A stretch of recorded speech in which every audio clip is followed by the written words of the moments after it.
थोड़ा सा विचार है, इसके बाद साहब जी अपने विचार रखेंगे। बोलिए सदगुरुदेव की जय, संत समाज की जय। मेरे जीवन के प्रेरणा स्रोत मेरे परम आराध्य सदगुरुदेव एवं मंच पर आसीन वंदनीय संत समाज, सभी प्रेमी बंधुओं, माताओं, बहनों, नन्हे मुन्ने प्यारे बच्चों, सदगुरु कबीर साहब के साखी पर मार्मिक साखी है। साखियां तो सभी सदगुरु कबीर साहब की मार्मिक ही होती है, सब दिल को छूने वाली होती है। कहा है कबीर साहब ऐसे संत सम्राट महापुरुष हुए जिनका वर्णन किसी भी प्रकार से नहीं किया जा सकता। कहा जैसे हाथी के पैर में सबका पैर, ऐसे ही सदगुरु कबीर साहब हैं, उनमें सब समा जाते हैं। उनकी वाणियां हर क्षेत्र में, हर समाज में, हर पंथ में कही जाती हैं। उनके भजन हम देखते हैं कि जो वेदांताचारी हैं और भी जितने भी पंथ संप्रदाय हैं, सब में कबीर साहब के भजन ही गाए जाते हैं। उनके विचारों को सब पसंद करते हैं। कबीर का ज्ञान ऐसा ज्ञान है जैसे प्योर दूध होता है, उसमें घी ही घी होता है। ऐसे सदगुरु कबीर साहब की वाणी, जिसमें वाणी में ज्ञान रूपी घी ही घी भरा है। कहीं से भी उठाकर देखें, हर पहलू उनके चमकदार है, एकदम दहकता आग के गोले की तरह। सच को सच कहने में बिल्कुल हिचके नहीं। उस जमाने में सदगुरु कबीर साहब गरज रहे थे जब औरंगजेब का राज था, सिकंदर का राज था। उस समय कोई मजहब के बारे में कोई बोल देता, उसको फांसी पर चढ़वा दिया जाता। लेकिन सदगुरु कबीर साहब, उनके साथ में चमत्कार तो जोड़ा ही गया है। चमत्कार पुरुष के साथ ऑटोमेटिक लगने लगता है। जैसे कोई अपनी संत रहनी में रहता है, लिखा भी है कि यदि आप अपने सतता के मार्ग पर सही चल रहे हो, आपकी रहनी सहनी भक्ति बिल्कुल सही है, आप जो बोलोगे वो सत्य निकलेगा, जो बोलोगे जो कहोगे वो पूरा होता है। यही पहचान है संत की। तो यही उनके अंदर खासियत थी। सदगुरु कबीर साहब सत्य को कहने में कभी हिचके नहीं। और उन्होंने सत्य में ऐसा तक कहा, अगर तू ब्राह्मण ब्राह्मणी का जाया तो और राह से क्यों नहीं आया। अगर तुर्कनी का जाया तो पेटे काहे ने सुन्नत कराए। ऐसा कहने वाला आज भी नहीं है। उस जमाने में इतना कट्टरवाद था मुसलमानों का और पुरोहित ब्राह्मणों का, पंडितों का बोलबाला बहुत था। उस समय कबीर साहब ऐसी बातें कही गई। आश्चर्य होता है ऐसे महापुरुष के धड़ पर सिर कैसे रहा, क्योंकि सच को आंच नहीं आती, साच को आंच नहीं आती। तो जीवन के बारे में यहाँ थोड़ा विचार है कि सभी के पास एक प्रश्न होता है कि परमात्मा है, ईश्वर है। जो हमारे पारक सिद्धांत के हैं वो लोग भी परमात्मा बना के रखते हैं। जैसे कबीर साहब को ही परमात्मा मान लिया है कि कबीर साहब भी चारों युगों में आते हैं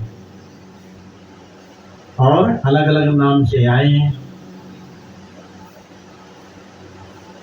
सब कुछ सृष्टि उन्हीं से पैदा हुई है। यहाँ ब्राह्मणा नहीं हो तो और क्या है। हम लोग भी घर में हैं, कबीर साहब को परमात्मा माने। कबीर साहब ने तो साहब बीजक को लोग पढ़ते नहीं है, विचार नहीं करते हैं। जो जगत गुरु हैं ऐसे ऐसे जो दूसरों की अवहेलना करते हैं, निंदा करते हैं, कहते हैं कबीर साहब स्वयं ईश्वर थे, परमात्मा थे। मैंने बल्कि रामपाल साहब के पास लिख करके व्हाट्सअप भी किया था, कुछ बातें उन्होंने कही कि भगवान है, परमात्मा है। बीजक को पढ़ा ही नहीं ढंग से, अनेक पुस्तकों, इधर अनुराग सागर हुआ, कहीं और भी पुस्तकों को जो है छपवाया, छाप करके उसके अंदर मनगढ़ंत बातें लिखी गई। अनुराग सागर में तो लिखा है कि सृष्टि ब्रह्मा से उत्पन्न हुई, ब्रह्मा ने सृष्टि बनाई। सदगुरु कबीर साहब ने दूसरे रामायणी में कहा है, बाप पुत्र के एक नारी एक में भी आए, ऐसा पुत्र सपूत न देखा, बाप ही नहीं था। और हम तुम हम एक ही लोहु, एक प्राण से व्यापी महु, एक जनी जना संसारा, कौन ज्ञान से भयो निनारा, भव बालक भग द्वारे आया, भव भोगी के पुरस्कार। साफ शब्दों में पता लग रहा, वो कह रहे कि हम तुम हम एक ही लोहु, एक समान खून से पैदा हुए हैं, एक जनी जना संसारा, एक समान पूरा संसार पैदा हुआ है। तो ये प्रथम रामायणी में ही ये सब लिखा गया, फिर भी आंख बंद करके लोग कुछ सब कुछ बना करके भगवान खड़ा कर देते हैं। इससे हमें कैसे हटें? जब तक हमारे मन में दृढ़ता नहीं आ जाएगी, ढोंग ढगोसले नहीं खत्म होंगे, जीवन भर चाहे कबीर पंथ बने रहो, वैष्णव पंथ रहो, किसी भी पंथ में रहो, जब तक आपको अपने को ही नहीं पहचानेंगे, अपने से मुलाकात हम कहाँ करते हैं? कहा है जिस्म और रूह का जीवन भर साथ रहा, पर आश्चर्य की बात है तौरुफ ना हो सके। तौरुफ मतलब आपस में हम मिल नहीं सके, जिस्म और रूह से हमारी मुलाकात नहीं हो पाई। दिन रात हम इसके साथ रहते हैं, रूह आत्मा से हम अपनी आत्मा को पहचान ही नहीं पाए। आत्मा क्या है? आत्मा को ही परमात्मा स्वरूप जाना जाता है। राम ने कहा कि ये तन शरीर न जानो मेरे लक्ष्मण भाई, ये शरीर को तन को ही सब कुछ मत जानो, ये आत्मा अलग है और शरीर अलग है। और भी कहा कि जीव और शिव किम भेदम, कि जीव में और शिव में क्या भेद है? शिव किसे कहते हैं, जीव किसे कहते हैं? जीव और शिव दोनों एक ही चीज है, लेकिन जब वो अपनी मोक्ष दशा में रहता है, आ जाता है तो शिव बन जाता है। जब ये संसार में माया में लिप्त रहता है, ये जीव लिप्त तो है ही। इसलिए सदगुरु दास साहब जी ने पुस्तक बनाई, मैं कौन हूँ। कौन का मतलब क्या है? कौन कहना? मैं अपने को कैसे जानूं? कैसे जाना जाए? हम जानते ही नहीं है कि मैं कौन हूँ। सब शरीर को ही हम जानते हैं, मैं शरीर हूँ। अरे शरीर है, आत्मा जब तक इसके अंदर है तब तक शरीर मेरा है, लेकिन मैं शरीर से एकदम अलग हूँ। क्योंकि यदि आपके पेट में दर्द होगा तो आप क्या कहेंगे? मेरे दर्द हो रहा। दांत में दर्द होगा, क्या दांत में मेरे दर्द हो रहा? आप कहेंगे मेरे दांत में दर्द है। मेरा अलग हुआ ना, मैं अलग हुआ, और मेरा ये माना है शरीर। शरीर में किसी भी अंग में दर्द होता है तो ये शरीर अलग हो गया। इसको हमने मेरा मान लिया है, मेरे को ही मान करके अपना स्वरूप ही मान लिया कि मैं ही सब कुछ हूँ। मेरा स्वरूप ही यही है, मेरा चेहरा। स्वरूप आपका क्या है? आपका स्वरूप जिस टाइम आप काम विकारों से, भोगों से हट करके अपने में निष्काम भाव से लीन हो जाएंगे, कहीं भी आसक्ति न रहे, तो वही अपना स्वरूप हो जाता है। कहते हैं कि आप परमात्मा हो गए, ये भी नकलीपन है, होना नकलीपन है। परमात्मा हो जाना जैसे कि आप जज मिनिस्टर कोई अफसर हो गए, लेकिन रिटायरमेंट ही आएगी, उतारे जाओगे, तो परमानेंट तो नहीं हुई, होना भी नकली।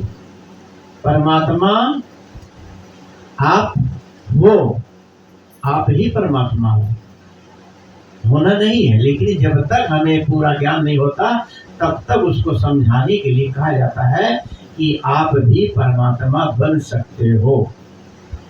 जब परमात्मा बन जाएंगे, अपने को समझे वास्तव में हम आत्मा ही परमात्मा है। इसके बाद में उसको खुद ज्ञान हो जाएगा, परमात्मा हुआ नहीं हूं, मैं परमात्मा शुरू से ही हूँ। ये आत्मा तो अनादि से ही है, मैं शुरू से ही हूँ। ये जन्मना मरना तो शरीर का है, आत्मा अपने वासनावश कर्मवश से शरीर में आती है, जाती है। तभी सदगुरु कबीर साहब ने कहा, जो लो तारा जगमगे, तो लो उगे न सूर, तो लो जीव कर्म बदोले, जो तो लो जीव कर्म बदोले, दो लो ज्ञान न पूर। जैसे कि तारे जो रात को चमकते हैं और जब सूरज निकल जाता है, तारे तो होते हैं पर वो चमकते नहीं हैं, तारे हैं नहीं चमकते। ऐसे ही आत्मा है, आत्मा को हम देख नहीं रहे हैं, जान नहीं पा रहे हैं।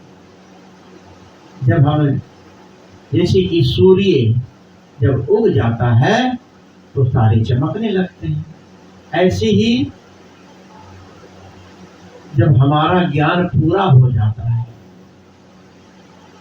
पूर्णता आ जाती है, तब ये हमारे मोह माया का सूरज सब धर्म जाल पर डूब जाता है और अपने आत्मा में हम स्थित हो जाते हैं। हम लोग बाहर मुखी हुए हैं, आडंबरों में, देवी देवता में। कितने बार सदगुरु कबीर साहब ने लोगों को समझाई है। बहुत पुरानी प्रसिद्ध साखी है कि कस्तूरी कुंडली बसे मरग ढूंढे वन मोहे, ऐसे घट घट राम है दुनिया जानत नाम। पत्थर खोजे हरी मिले, मैं खोजो पहाड़, इससे 80 चक्की बड़ी पीस का। फिर भी हम लोग भ्रमे हुए हैं। उन कस्तूरी होती है मृग के अंदर, ये सच है, उसकी खुशबू भी होती है, लेकिन वो समझ नहीं पाता कि खुशबू कहाँ से आ रही है। भागा भागा जंगल में नजर सिर मारता फिरता है। ऐसे ही सदगुरु ने कहा, ऐसी ही आपकी आत्मा आपके अंदर है, आप स्वयं को पहचान ही नहीं पा रहे हो, अपने से मुलाकात नहीं कर रहे हैं। हम दूसरों से मुलाकात करते हैं, ये मेरा बेटा है, बेटी है, मामा है, जीजा है, साला है, और भी अनेक रिश्ते इस शरीर के साथ जुड़ जाते हैं और इन्हीं को ही अपना हम मान बैठते हैं। जब तक अपने अंदर दृढ़ता नहीं आएगी, मैं ही सब कुछ हूँ, निष्काम भाव से, आत्मा ही तो सब कुछ है। तभी कहा है इंग्लिश में कि I think therefore I am, मैं सोचता हूँ इसलिए तो मैं हूँ। अगर मैं सोचता ना, सोचना किसका काम है? शरीर का। सोचना आत्मा का काम है। इस सिर्फ हमारे अंदर ये पुर्जे लगे हुए हैं, आँख, कान, नाक, ये सब यंत्र हैं। जैसे कि बिजली है, अगर लाइट चली जाए यंत्र नहीं चलेगा। लाइट के आते ही पंखा भी चल रहा, लाइट जल रही, और कुछ भी आप हीटर वगैरह कुछ भी कर सकते हैं। लाइट जाते ही सब यंत्र काम नहीं करेंगे। ऐसे ही इसके अंदर मैं देखता नहीं हूँ, देखने का मेरे अंदर शक्ति है दिखाने की। जब इसके अंदर लाइट आ जाएगी तो दिखने लगेगा। ऐसी आत्मा इसके अंदर जब आ जाती है कि ज्ञान स्वरूप है, न ये देखता है, न सुनता है, न चलता है, न फिरता है। गोस्वामी जी ने भी कहा है, बिन कर कर्म करे विधि नाना। ये विधि नाना अनेक प्रकार के कर्म बिना हाथ पैर के करता है। कौन करता है? ये आत्मा ही। गोस्वामी जी ने बहुत पारखी बातें कही हैं। इन्हीं रामायण में लिख दिया सब ये आडम्बर की बातें। उनको समझो। उन्होंने कहा है, जब उनको पारख ज्ञान हुआ, उन्होंने कहा, देखी सुनी गुनी मन माही, मोह मूल परमार्थ नहीं। राम यहाँ कहाँ रह गए? उनकी कोमल कोमल अंग, कोमल कोमल हाथ, कमल तक के समान पैर, ये कहाँ रह गए? उन्होंने यहाँ कहा, जो देखोगे सुनोगे सब मोह का कारण बनेगा। तो देखने से, देखने वाली चीज हमारा कल्याण नहीं कर सकती। अब देखने की यहाँ कहाँ बात आ गई? किसी मूर्ति को, किसी भगवान को, यहाँ कहाँ जरूरत है किसी भगवान को देखने की? गुरु भी जड़ है। गुरु भी आपको गुरु ही बनाता है, शिष्य नहीं बनाता। शिष्य तो आप बनते हो, वो तो अपने जैसा ही बनाता है, अपने जैसा। तभी सदगुरु कबीर ने कहा कि जो तू चाहे मुझको छड़ सकल की आस, मुझे ऐसा हो रहो सब सुख तेरे पास। अगर तू कुछ चाहता है, पूरे संसार की आशा त्याग दे और मेरे जैसा बन। तभी तो सदगुरु कबीर ने कहा कि चारों युग में कह के हरा, कह के समझाते समझाते चारों युगों से। अब यहाँ जोड़ लेते हैं लोग कि कबीर साहेब चारों युगों से कहते आ रहे, समझाते आ रहे। अरे उन जैसे ही महापुरुष हर युग में आते हैं और ज्ञान दे के चले जाते हैं। हम जो कबीर साहब के अवतार जोड़े गए हैं, ये लोगों ने इनकी भावना है, ठीक है जो भी है। लेकिन अगर कबीर साहब जन्म लेते हैं, इसका मतलब उनका कल्याण नहीं हुआ, मुक्ति नहीं हुई। जो जीव शरीर धारण करेगा तो गर्भ में आएगा। गर्भ के बिना तो कोई बच्चा फूंक मारने से कोई नहीं प्रकट होता। ये सब मनगढ़ंत बातें हैं। जोड़ दिया गया है कि लहर तारा में ज्योति आई, कबीर साहब उस पर प्रकट हो गए। जो ऊपर से आता है अवतरित, उसको अवतार कहते हैं।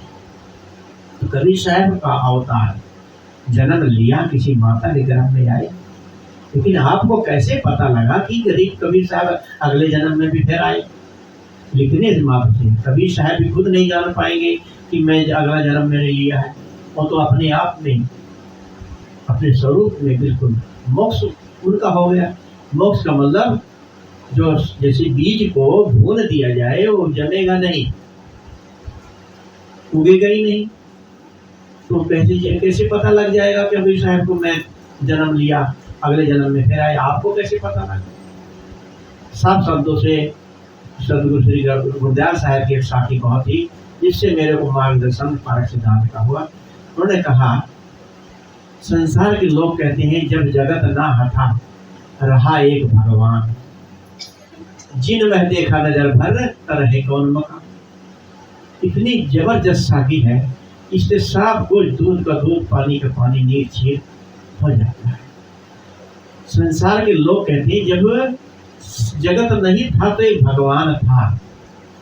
तो हाँ, सदगुरु कहते हैं, जिन वह देखा नजर भर तरह कौन मुकाम। जिसने उसको नजर भर के देखा कि परमात्मा था, तो रहे आप कहाँ पर खड़े होकर के उस परमात्मा को देखा? जब कुछ था ही नहीं, संसार था ही नहीं, पानी पानी था, सृष्टि कुछ नहीं थी, सूर्य चंद्रमा धरती आकाश कुछ नहीं था। आप कहाँ से आए? देखने वाला कहाँ से आया?